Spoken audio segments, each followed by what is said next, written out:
Good morning, children. I'm Venkatachalam, your biobotany teacher. Today, we are going to discuss a practical portion in biobotany. In our syllabus, nearly 18 questions is given. Today, we are going to discuss first three and the last one experiment, exercise number 15. The first one is TS of mature anther. So, how to prepare and a demonstration of slide. This is the topic. During examination time, how to prepare a temporary slide by using a fresh specimen. In our syllabus is given a Hibiscus rosa sinensis, shoe flower. So first one, exercise number 1, TS of anther. The aim is study and identify the given slide. The TS of anther. So what is the principle of this experiment? The androecium is made up of stamen. Each stamen is possessed an anther and filament. Anther is bear a pollen grain. It is represented as a male gametophyte. You know very well. So what are the requirements needed for a flower dissection?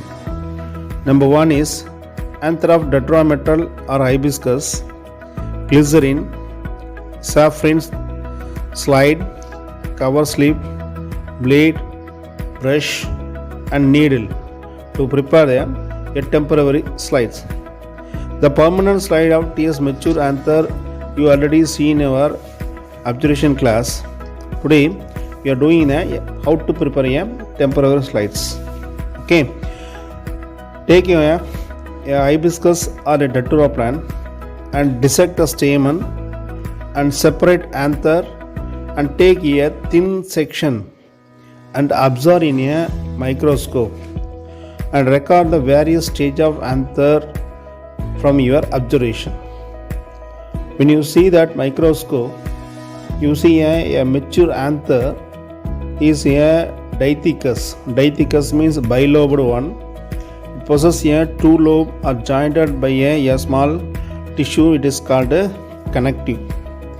Each anther lobe has a two pollen chamber in which the pollen grains are produced in a chamber only. A microsporangium or pollen sacs, it is surrounded by a four wall, namely epidermis, endothecium, middle layer and tapetum. The central of microsporangium, it is filled with a pollen sacs with a haploid pollen grain. So what is epidermis, what is endothecium, middle layer and tapetum, we see one by one. Epidermis is the single layer and the protective is the main function. The cell is undergo repeatedly in anticlinal division to cope up with rapidly and enlarging the internal tissue. Second one is endothecium. It is generally single layer of a radially elongated cells found below the epidermis. The inner tangential wall is developed a band of a cellulose layer. The cells are hygroscopic one. The cells in a junction of a two sporangia of anther lobe lack some thickenings. This region is called stomium. This region, along with the hygroscopic nature of endothecium, is helped in the division of anther at maturity. Third layer, middle layer, a 2 or 3 layer of cells next to the endothecium. It consists of a middle layer. They are generally ephemeral. They disintegrate or crush during the maturity. Fourth layer, tapetum. It is the innermost layer of anther wall and it is attain a maximum development of the third stage of microsporangies. It is derived partially from the peripheral wall and partially from a connective tissue of anther lining layer. This tapetum is a dual in origin. Children, question number 3, TS of neem leaf. To observe and understand the xerophytic adaptation found in a neem leaf for living in a dry or xeric habits. The principle is the plants which are living in a dry or xeric condition are known as xerophytes. The requirement is neem leaf, a few drops of carrot or pith, blade, brush, needle, compound microscope, glycerin, cover slip, microslide, saffron solution, and put a dish, etc. Children, take a cutting of a neem leaf and place in between a piece of carrot, and take a thinner section of material with the help of a brush and clean with a glass with water. Transfer a thinner section of material, put in a few drops of saffron stain in a watch glass with water. Leave for 3 to 5 minutes. Drain off, strain and wash with water if necessary. Put a thinner section in a slides and put a drop of glycerin over the material. Cover with a cover slip with the help of needle and observe it in a compound microscope. Dear children, the given slide is identified piece of neem leaf because the reason is the presence of multi-layered epidermis with thick cuticle. Sunken stomata are present only in the lower epidermis. Mesophyll is well differentiated into palisade and spongy parenchyma. The last one, the mechanical tissue are well developed. Children, the next question is LS of an angiospermic ovule. Aim to study and identify the LS of an angiospermic ovule. The principle, in female reproductive part of a flower, the basal a swollen part is ovary. The ovule are present inside the ovary. Later it develop into seeds. The required material is slide and microscope. The given slide is identified as a angiospermic ovule. The reason are the ovule or megasporangium is protected by one or two layer or covering called endogments. The stalk of ovule is called a funicle. The point of an attachment of a funicle to the body of the ovule is called hilum.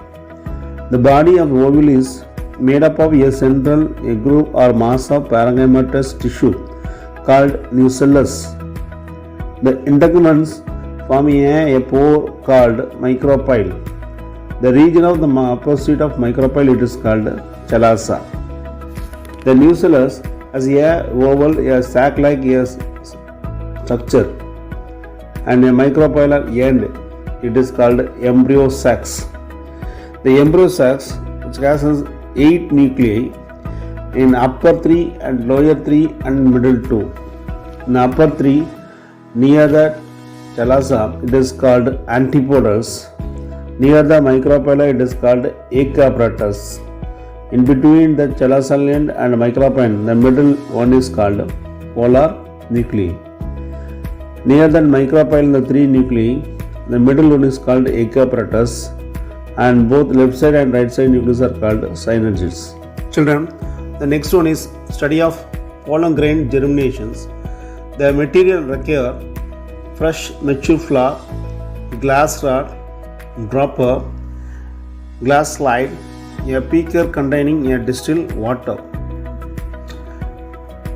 The 20 mg potassium nitrate, 30 mg magnesium sulfate, 10 mg of boric acid, and the 10 grams of sucrose and a compound microscope. Procedure: prepare the pollen grain. Medium is dissolving a 10 gram of sucrose, 10 mg boric acid, 30 mg of magnesium sulfate, and 20 mg of potassium nitrate in 100 ml of distilled water. Using a glass jar, stir the solution to mix it well. Then, using a dropper, take some nutrient solution and put in 2 drops on a clean glass slide. Take a mature hibiscus flower and dust a few pollen grain from the stamen on the top on the slides. After 5 minutes, place a glass slide on the stage of a compound microscope. Observe the slide through the microscope regularly for about half an hour. You just observe the pollen grain are uninucleate in the beginning. At the time of liberation, it became a 2 cells with a small generated cells and vegetated cells.